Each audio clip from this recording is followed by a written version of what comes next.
Welcome to Vlogz Automotive, episode 18. In today's video, I talk about Automobili, Lamborghini, and carbon champagne. Tesla shows how prefab supercharger units save time and cost, as well as Supercharger V4 revealed to be twice as powerful. Don't put your child seat in your Ferrari SF90. Stradale until this recall is fixed. Stunt Pilot Lands Airplane on the world's shortest runway.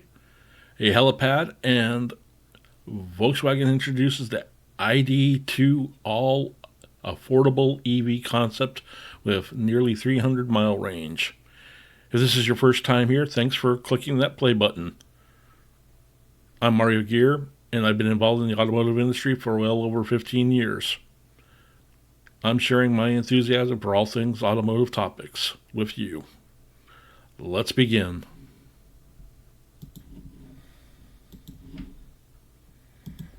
Our first story, Automobili, Lamborghini, and carbon champagne. Forging an exclusive and authentic partnership for Automobili Lamborghini events. Automobili, Lamborghini, and carbon champagne toasted its new partnership at the Italian super sports car brand's St. Augusta Bolognese factory. Carbon champagne was created in 2011 by Carbon CEO Alexandria Ma, a fifth-generation heir to his the Vari family champagne house established in 1920. His low-volume, exclusive champagne is produced using hand-processed Grand Cru and Premier Cru fruit from the family's vineyards, stored in oak barrels for a depth and character of flavor, then bottled in the carbon-crafted bottles. The carbon wrap of the bottles is constructed from a complex 37-step process applied in various carbon and colored finishes, and importantly protecting the precious champagne from light and preserving its taste. The ultra-premium champagne, crafted in time-honored tradition with the high-tech innovation of the carbon fiber bottles, Carbon Champagne will be a partner supporting both for the motorsport events as well as exclusive lifestyle celebrations. Lamborghini is a brand that evokes tradition, craftsmanship, and future tech in everything it does, said Automobili Lamborghini chairman and CEO Stefan Wickelman. Carbon champagne conjures similar celebrations of an authentic, exclusive, and aspirational lifestyle, and our partnership is vivid reflection of both brands' approach to using traditional skills alongside cutting-edge ideas and technologies.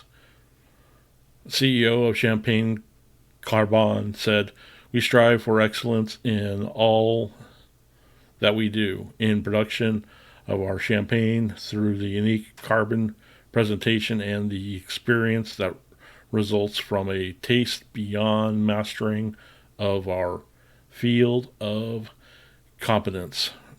Our principle reflected those of the Automobili Lamborghini. Our champagne house represents more than an inspirational product. It's a way of life and a philosophy. There you go.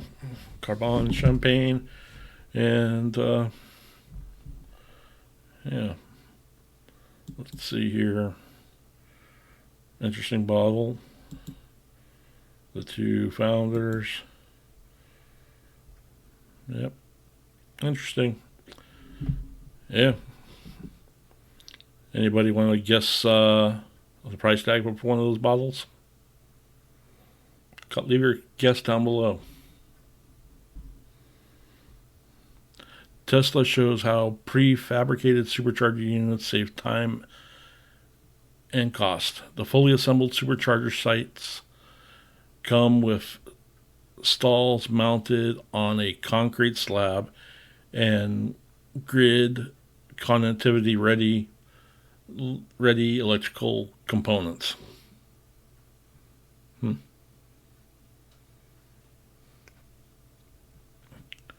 Let's read on.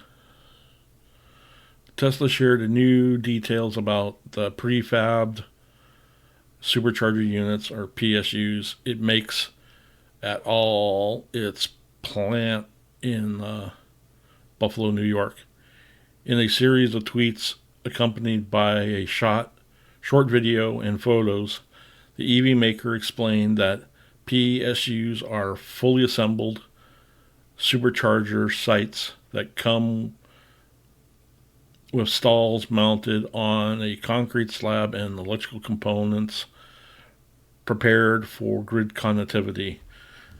This enables the company to get new supercharger sites up and running significantly faster and reduce the time needed for construction to days instead of weeks. Obviously, this helps Tesla develop its supercharger infrastructure much faster than competitors. As of November 2022, Tesla said it had 40,000 superchargers at over 4,000 different locations around the world, making it the largest global DC fast charging network. The company pledged to add over 10,000 superchargers this year. U.S. President Joe Biden recently commented Tesla for its role in the administration's target to have a national network of 500,000 chargers by 2030. Roughly 17,000 Tesla superchargers are active in the United States. More than half of the 40,000 plus superchargers around the world were made at the Buffalo plant by a team of 2,000 employees. They are now also building prefabricated supercharger units using V3 superchargers. Earlier this month at Tesla's Investor Day, Rebecca Tinucci, the company's head of charging infrastructure teams, mentioned briefly Giga New York PSUs. We have extended our excellence in manufacturing to how we build supercharger sites. We are pre-building 4-post supercharger units at Gigafactory New York. We load them on a truck, we truck them to the site, then we crane them into position. She also revealed that Tesla saves 15% of the deployment costs thanks to the PSUs in addition to the shorter installation time. Tesla's tweets got huge amounts of attention, with Monroe Live chiming in and asking if they can tear one prefab supercharger unit down at a time this article was published. The EV maker had not replied. In one of the tweets, Tesla also said Giga New York is also making the next generation supercharger, the V4 and the semi-chargers. Tesla reportedly plans to build prefabricated units at least at some of the V4 superchargers, but it is yet to make the official announcement. All right, on to our next story. Tesla Supercharger V4 reveals to be twice as powerful.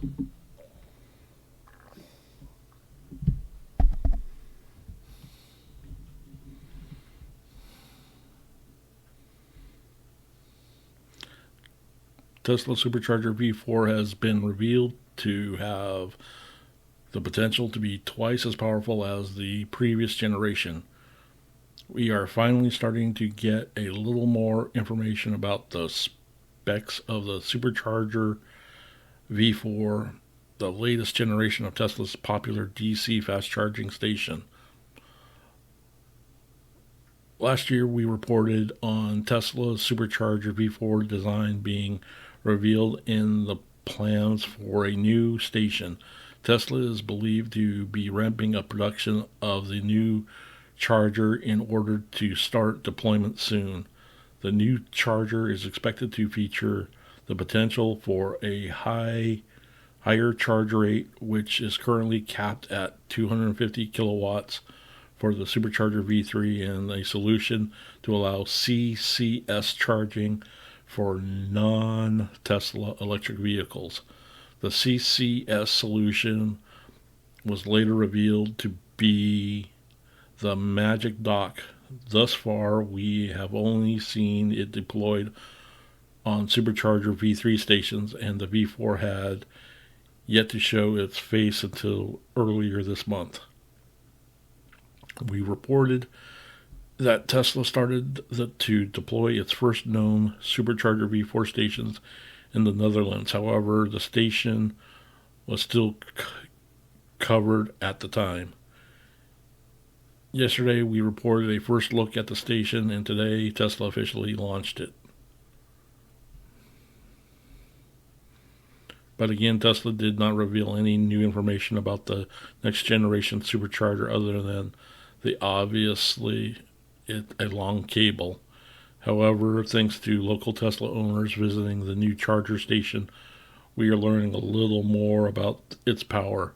A Tesla owner spotted the electric car specs of the charger, revealing a rated voltage of 1,000 volts and a rated current of 100 or 615 amp.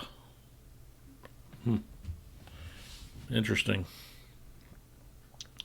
That would mean a total max power output of 600 kilowatts. Of course, the top rated output is rarely something that is maintained or even achieved, but theoretically, that is what the new Supercharger V4 can do.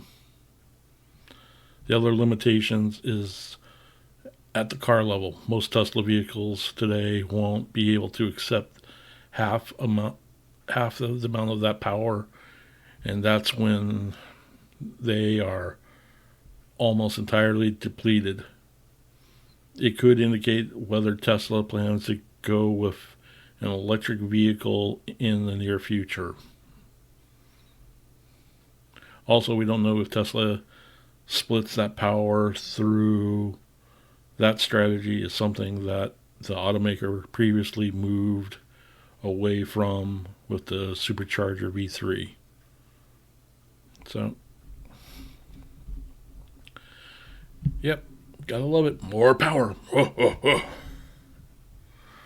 Yeah, comment below what you think. It's like, yeah, I could see that. It's like, yeah, great. They have faster charging systems, but the current vehicles probably aren't capable of accepting it. So, without doing any harm, maybe they'll be able to open up the ability to take on the faster chargers with firmware updates.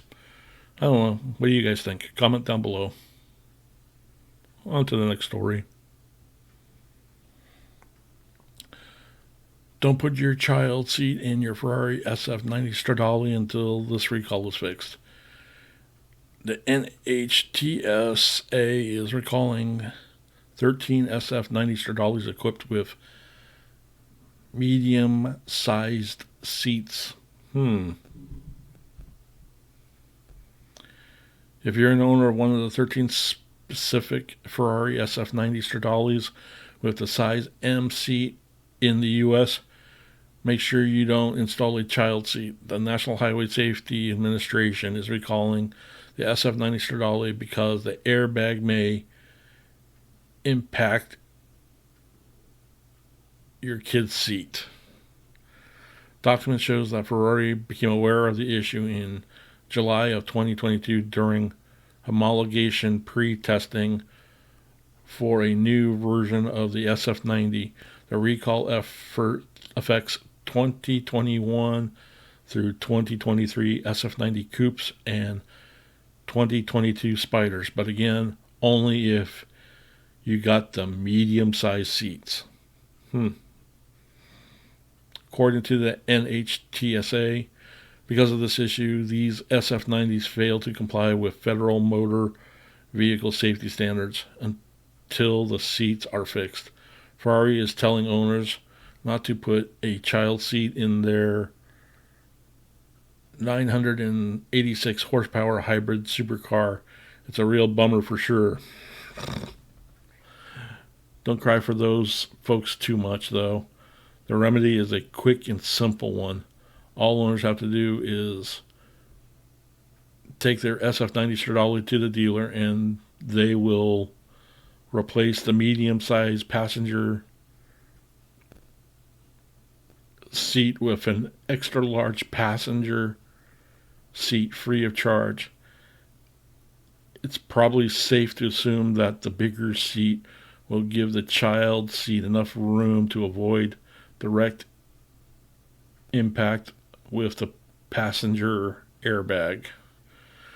The NHTSA says owners will be notified of the recall by mail by April 30th. If you're an impatient SF90 owner are worried that your $600,000 Ferrari may be impacted, you can plug in your VIN on the NHTSA website in the meantime. Yeah, bummer.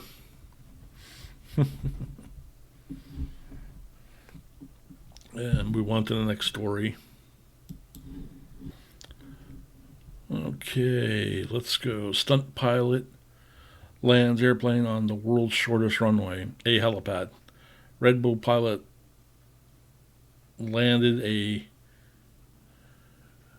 carbon cub on the Burj Al Arab's 88-foot wide helipad.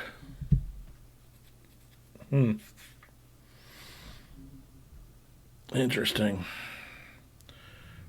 I don't think I've ever seen anyone actually land a helicopter on the Burj Al Arab Hotel in Dubai.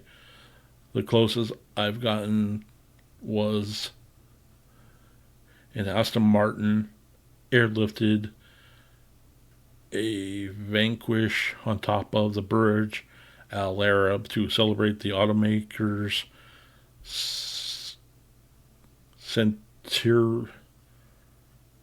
Century in 2013. That same year, Red Bull Racing had former F1 driver David Coulthard spin donuts on the pad. Tiger Woods and Rory McIlroy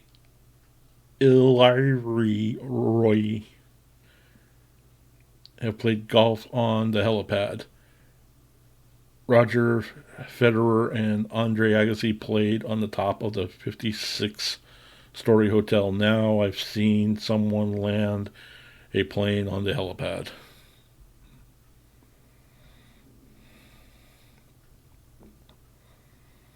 And Red Bull has the video footage on their YouTube channel. I'll try to include links of that into the footage. That's a big plane.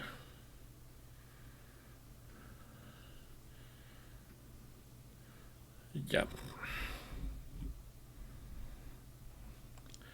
Okay, let's move on to the next story. Volkswagen introduces ID2 All affordable EV concept with nearly 300-mile range.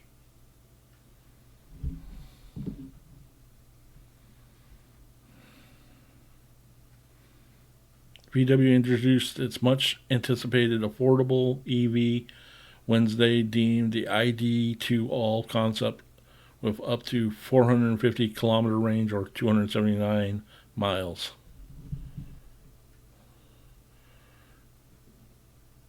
after doubling down on its electric vehicle strategy with a new close to $200 billion investment to accelerate digitization and EV development over the next 5 years.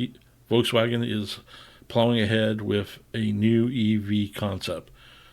VW delivered over 570,000 EVs last year, maintaining its position as BEV market leader in Europe. Yet, the automaker believes it's well positioned for future growth with several new vehicle releases on deck. To fend off incoming competition from Tesla and many others, Volkswagen has introduced its economical electric vehicle, the ID2 All concept, that costs under $27,000.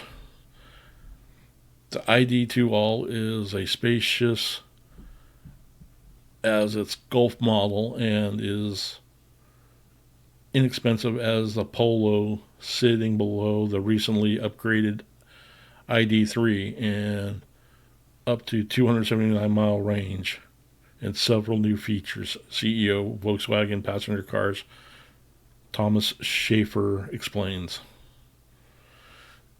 VW's affordable EV will be based on the new modular electric drive MEB platform, dubbed the MEB entry platform, and will be the first vehicle with the front wheel drive based on it.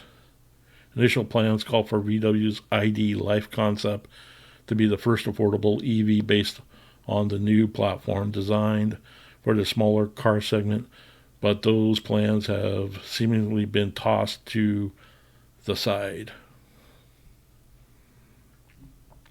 Interior and exterior design. The exterior takes inspiration from Volkswagen's classics like the Beetle and Golf, previewing a new design language from the automaker. On the outside, the ID2 All features a clear and powerful stance with strong fender flares covering a wide track, long wheelbase, and short overhangs alongside a cleaned up front end. Volkswagen recently brought back former Bentley and Audi designer Andre Mindet as head of design for Volkswagen passenger cars, who said the VW ID2 All concept is based on 3 pillars: stability, likable, and enthusiasm.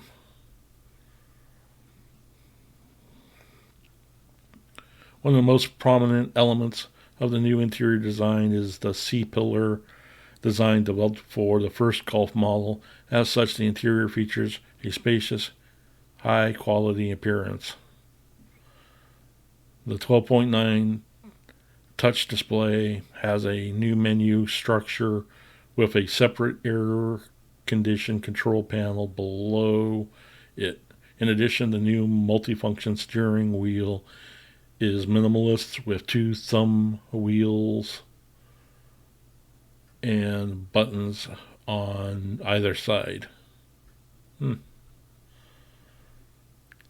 Powered by a powerful electric drive motor, the ID2 All, with an output of 222 horsepower and 226 PS, achieving a 0 to 60 mile per hour in just under 7 seconds. Volkswagen said the new electric car can be charged to 80% in less than 20 minutes, although specifications are not mentioned. Despite the ID2 All being deemed a concept vehicle, Volkswagen says it will unveil the production version of the ID2 All for all European markets in 2025, with a goal of starting at least 25,000 euros. The automaker now plans for at least 1 in every 5 vehicles sold globally to be electric by 2025, with the production versions of the ID2 All being one of 10 EV launched by VW by 2026. This year, the VW will introduce the new ID3, the ID Buzz, and the ID7, which will follow up by a compact electric SUV in 2026. Unfortunately, it doesn't look like Volkswagen has plans to bring the ID2 All concept to the U.S. The good news is, however, is that VW is planning to bring it to production. The real question will be, can they produce it for the price they're saying, or perhaps more importantly, can they produce it profitably at that price?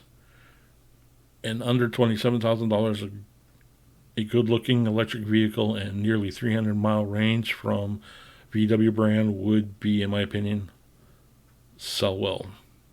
So, yeah, what do you guys think?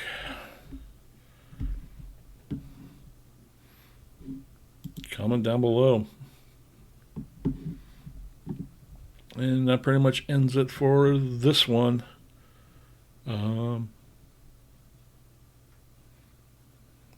Yeah. Be sure to